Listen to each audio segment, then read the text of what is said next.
Aujourd'hui, notre circuit école embaume le vieux cuir et l'huile de ricin. Car l'incarnation du vintage et de la restauration automobile nous rejoint pour une leçon de pilotage privée. Le journaliste et animateur de l'émission automobile Vintage Mécanique, François Alain. Moi, je suis parisien 100% pure souche. Je roule tous les jours en scoot parce que j'ai besoin d'un véhicule fonctionnel. Oui, parce qu'il n'a pas de dignité, mais voilà. ça c'est pas grave, ça arrive. Voilà. Bon, François, t'es un peu le, comment je peux dire, le référent français du vintage automobile. Pas. Ah bah si, bien sûr. Pas. Ah si. Alors j'adore ton émission. Ouais. Et je l'ai encore plus aimé le soir où j'ai découvert que tu t'intéressais aussi aux motos. Parce que je crois la première fois qu'on a vu une moto dans Vintage Mécanique, c'était une Honda 750 Four. Eh oui. Magnifique. Alors, globalement, tu as commencé quand J'ai un souvenir d'avoir été ramené chez mes parents par la peau du dos, par le gendarme du coin, quand je devais avoir 12-13 balais. Et je m'étais fait gauler sur le parking du supermarché en train de faire du vélo Solex. Donc à 12 ans, théoriquement, t'as pas le droit. Hein. En principe, c'est 14 en France. D'accord. Donc, bon. Alors vélo Solex, il faut que tu replaces dans le contexte. Oui, c'est très vintage le vélo Solex. C'était entre deux guerres, je crois, c'est ça? C'était avant la guerre de 1870.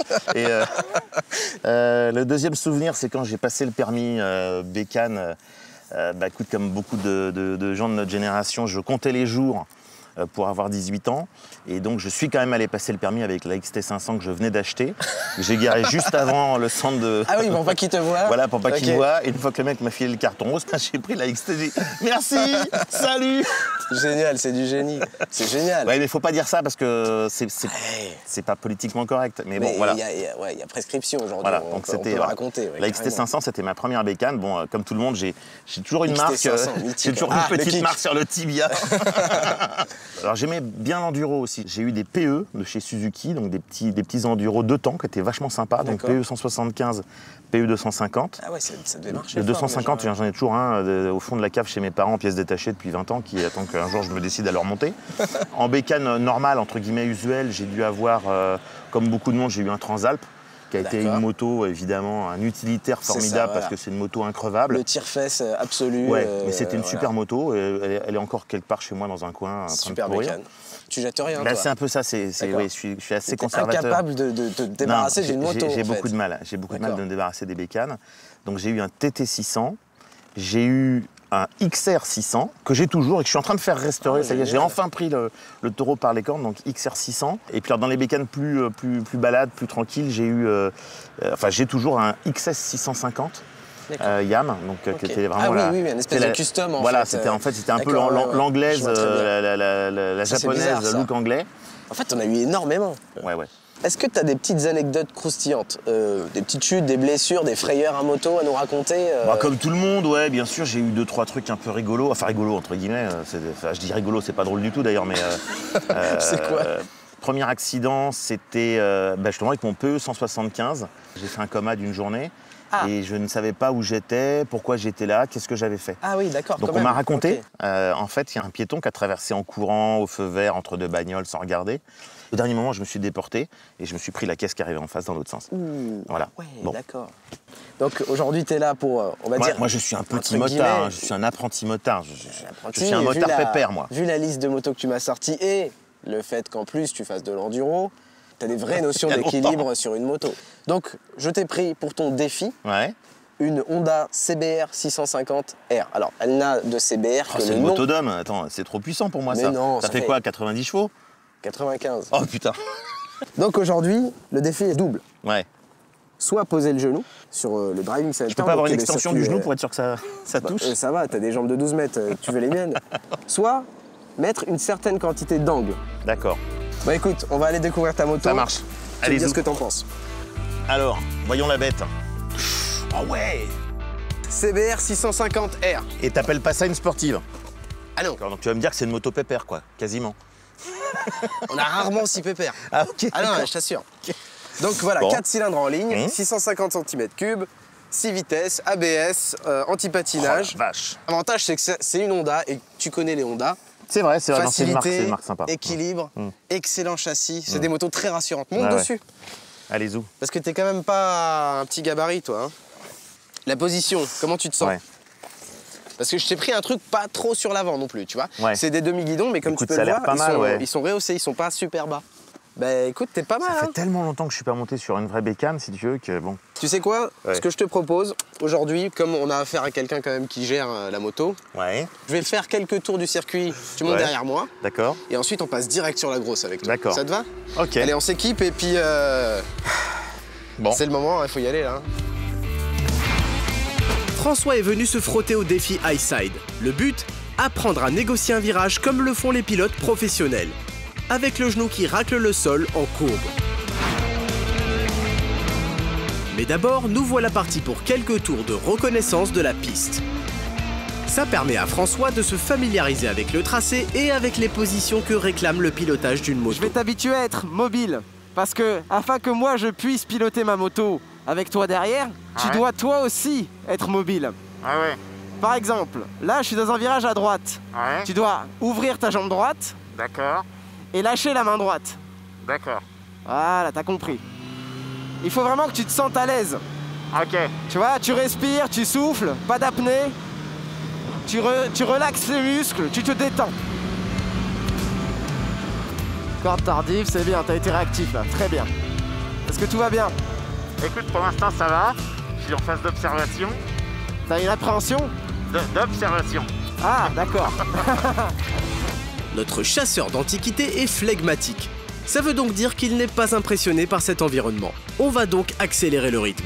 Allez, tu vas préparer l'ouverture à droite. Ouais. Voilà, très bien. Je vais te montrer à quel point ça peut freiner, d'accord?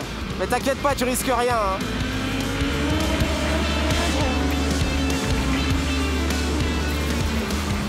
Oh putain. Allez, tu te prépares à lâcher à droite. Changement d'angle. Hop. Allez, tu respires. Ça va? Ouais, ça va. Il dit que ça va, mais je ressens comme un petit malaise. Ralentis. Hop. Ça va? Non, j'ai la gerbe. Ah, t'as la gerbe? Ouais. Ok. De toute façon, on allait s'arrêter là.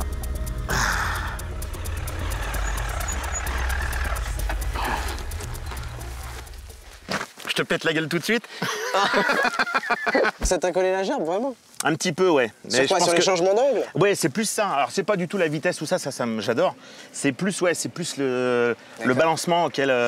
Ici, c'est bizarre, hein. sur ce circuit, il y a beaucoup de droite-gauche. On n'avait pas vraiment de l'angle à Ouais. deux. Ça te donne cette impression parce que tu es en hauteur et que, Ouais, encore bien une fois, sûr. tu subis l'angle. Tout à l'heure, tu mettras plus d'angle que ça sur ta moto. Mais écoute, l'avantage, c'est que maintenant, tu sais à quoi ressemble le circuit. Ouais. Donc maintenant, ce qui va se passer, c'est que tu vas prendre ta moto et puis tu vas me montrer un peu si tu as bien compris les trajectoires. Allez, Ok. on s'équipe et on y On va. est parti. Il est temps pour François de faire plus ample connaissance avec sa Honda CBR 650R. Et les premiers tours se font à un rythme très tranquille. Impressionnante cette moto, hein? Non, je reconnais que moi qui suis pas habitué à ce genre de bécane, ça a l'air relativement souple, facile, etc. Pour l'instant, je me sens pas encore trop ridicule. Peut-être ce sera le cas dans 5 minutes, mais pour l'instant. Mais non, je suis sûr que tu vas t'en sortir à merveille. Pour moi, l'important, c'est d'être avec vous, de bien rigoler, et voilà. Et totalement. Notre célébrité ne se met pas la pression. Et elle a bien raison. La première règle à appliquer dans les sports mécaniques est bien de dédramatiser et de prendre du plaisir. C'est comme ça qu'on apprend. Alors, est-ce que tu as l'impression de déhancher là? Pas plus que ça. Ah, mais je vais même te dire, pas du tout en fait. Ouais, ok. Voilà, ça a commencé à ressembler à ça, à peu près ce que tu viens de faire là. Tu vas aller chercher bien à droite pour préparer ton virage à gauche. Allez, on y va. Trop externe. Oh putain, j'y arrive pas. T'as les doigts sur le frein là? À l'avant, ouais. Le frein, tu le prends quand t'en as besoin. Le reste du temps, il va te perdre. T'as encore un doigt dessus là. Je le vois. Hein. T'as cru que t'allais me gratter là. Ne casse pas ta vitesse. Allez, reprends ta poignée de gaz et accélère. Et tu tournes la tête. C'est bien, c'est mieux, c'est de plus en plus rapide là. Ça y est, le rythme augmente en ligne droite. Mais François casse trop sa vitesse en virage. Et du coup, il n'arrive pas à prendre les courbes correctement. Allez, penche. Regarde au bon endroit. Ouais, t'as raison. Allez, rentre dans ce virage. Penche, c'est bien. Allez, le suivant, on fait pareil. On tourne la tête et on la jette. Allez. Il est pas facile celui-là. Non, c'est vrai que c'est un peu rude. Très bien, allez, on continue. Tourne la tête. Ouais, ça va vachement mieux là. La vitesse augmente enfin en virage, mais François semble muet. On dirait que quelque chose le dérange. Allez. Est-ce que ça va pour l'instant? Ouais, c'est moyen. Tu te sens pas bien là?